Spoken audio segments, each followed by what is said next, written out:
Sino ba talaga ang ibong mandaragit sa Isaiah 46:11? Si Ciro o isang founder na Pilipino? Ito pong isa sa pinakamadalas na gamitin na verse para patunayan na may huling sugod daw na manggagaling sa Pilipinas. In Isaiah 46:11, sinasabi po dito, calling a bird of prey from the east. Ang sinasabi ng ilan, ito daw ay prophecy tungkol sa isang tao dito sa Pilipinas. Pero sandali lang po, totoo ba iyon ayon sa tunay na context ng Biblia? O may malaking problema po sa interpretasyon? Ngayon po himay-himayin natin ito gamit ang Biblia, ang history, ang context, at logic. Now, ito po ang unang dapat maintindihan ng kahit sinong nagbabasa ng Biblia. Hindi pwedeng kumuha lang ng isang verse tapos lagyan agad ng sariling interpretation. Ito po ang dahilan kung bakit napakaraming maling turo ngayon. Isang verse lang, tapos iaangkop agad sa modernong tao, sa isang bansa o isang grupo. Pero ang Biblia po ay hindi ginawa para basta hulaan lang, basta i-connect sa gusto mo, o basta i-apply ng walang context. Ang Biblia po ay salita ng Diyos na kailangang basahin ng tama. Sinasabi nga po in 2 Peter chapter 1 verse 20, no prophecy of scripture is of private interpretation.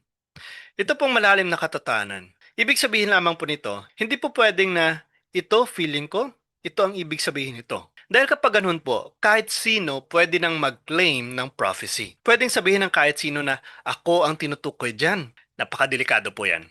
Kaya kailangan po ng apat na bagay na ito. Una, context. Ano ang topic ng character? Ano ang pinag-uusapan sa verse na ito bago at pagkatapos ng verse na yan? Pangalawa, audience. Kanino ito unang sinabi? Sa Israel ba? Sa future generation ba? O sa isang specific na tao ba?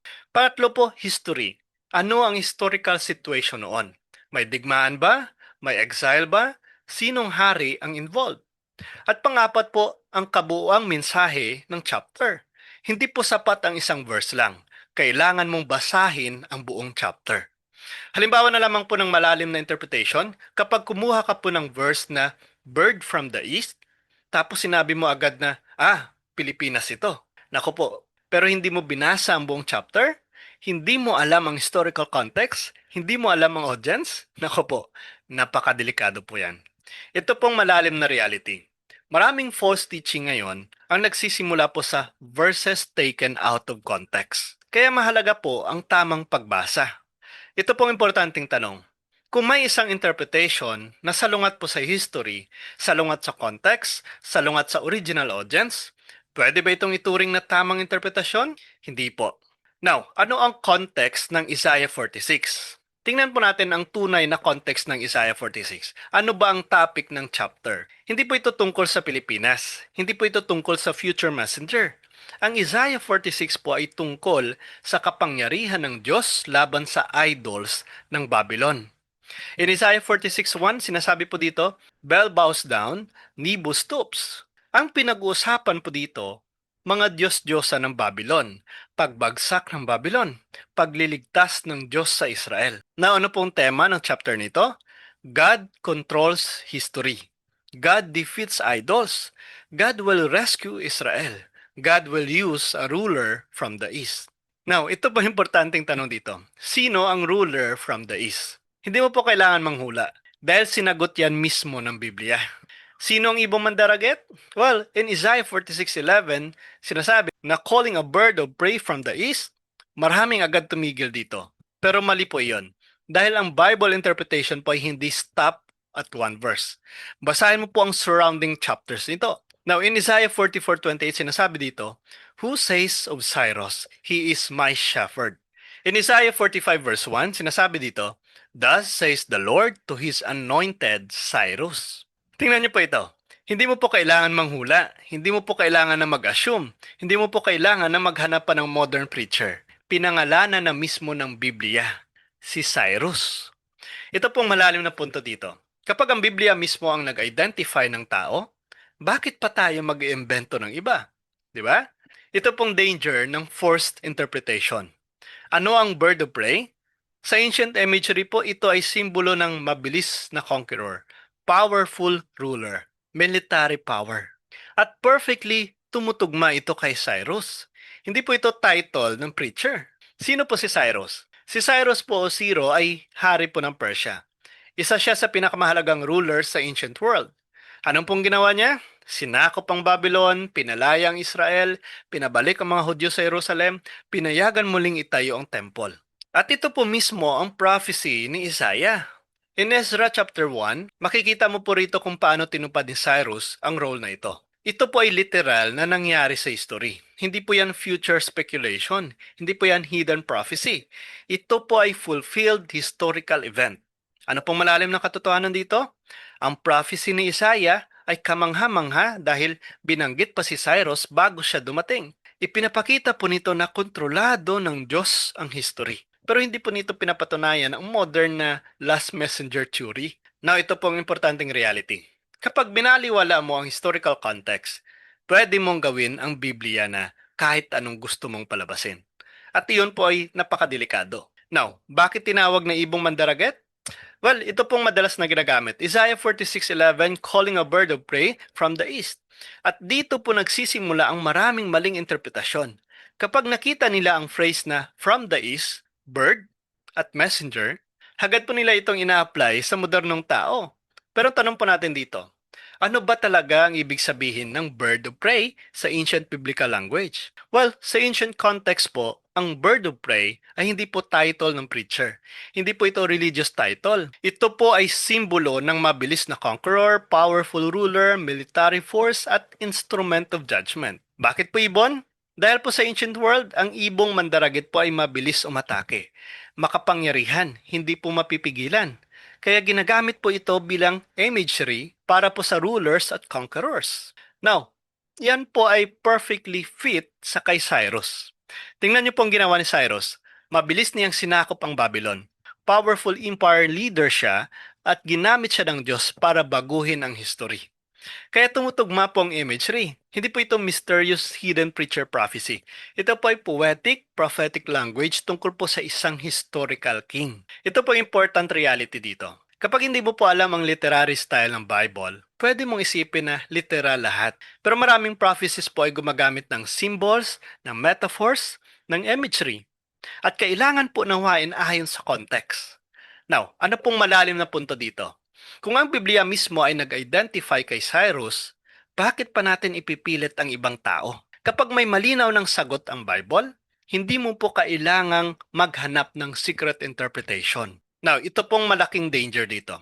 Kapag kumuha ka ng isang verse, tapos inalis mo sa historical context, pwede mong ipasok kahit sino. Pwedeng ang modern preacher, pwede ang kung sino dito sa Pilipinas na sabihing siya ang tinutukoy ng talata, pwede ang politician, pwede ang kahit sinong religious founder at kahit sinong gusto mo. Pero napakadelikado po yan. Halimbawa na lamang po, ang problema dito, kung hindi importante ang context, pwede kong sabihin na ako rin ang ibong mandaragit. Di ba? Kahit sino po sa atin ay magsabi na siya ang ibong mandaragit. Now, bakit hindi po? Dahil kapag wala ng rules sa interpretation, kahit sino pwede nang mag-claim. Kaya mahalaga pong tatlong bagay nito. Ang Bible interpretation ay hindi po imagination. Kailangan itong consistent, contextual, historical. Consistent po, dapat tugma po sa buong Biblia. Contextual, dapat tugma sa topic ng chapter. At historical, dapat tugma po sa totoong nangyari sa kasaysayan. Ito pong danger ng verse hunting. Ito pong ginagawa minsan ng ibang groups. Hahanap lamang ng random verse, puputulin sa context, ilalagay sa modern claim. Now, at dahil po hindi nagbabasa ang marami ng buong chapter, madaling malinlang. Now, ito pong maling reality dito. Hindi po porket may verse, tama na agad ang interpretation. Kahit po si Satanas gumagamit po ng Bible verse. In Matthew chapter 4, tinukso niya si Jesus gamit ang scripture. Kaya ang tunay po na issue ay hindi po may verse ba, kundi tama ba ang paggamit sa verse? Yan po ang katanungan. Now, may prophecy ba talaga tungkol sa isang tao dito sa Pilipinas? Well, diretsong sagot po, wala. Walang verse na nagsasabing may darating na isang tao na manggagaling sa Pilipinas at siyang magtatayo ng isang simbahan o iglesia. Walang pangalan po, walang direct prophecy, walang explicit New Testament teaching tungkol po sa last messenger sa Pilipinas. Ito po importanteng reality dito. Kung totoong napakahalaga ng isang last messenger para po sa kaligtasan, bakit walang malinaw at direct na turo tungkol dito ang mga apostol? Bakit walang malinaw na pangalan? Bakit walang direct prophecy? Bakit walang apostolic instruction? Wala po tayong makikita. Now, sa New Testament po, ang focus nito ay hindi po ang future preacher. Ang focus po ng New Testament ay si Jesus. Si Jesus po ang final revelation. Maliwanag po yan. Ito po ang pinaka-importanting punto sa lahat. In Hebrews chapter 1 verse 1 to 2, in this last day, He has spoken to us by His Son. Pansinin niyo po ito. Hindi po sinabi dito na hintayin nyo pa ang susunod. Ang final at fulfillness ng revelation ay si Jesus. Now, ito pong malalim na katotohanan dito. Sa Christianity po, si Kristo ang final revelation, ang fullness of truth, ang complete gospel, at ultimate word of God. Hindi po siya stepping stone lang para sa ibang messenger. Siya po ang destination. Now, ito pong critical question dito. Kung kailangan mo pa ng bagong last messenger para maligtas, nako po, parang sinabi mong hindi sapat si Kristo. At iyon po ang theological problem. Now, ang tunay po na continuity sa Biblia ay hindi po one-man future prophecy.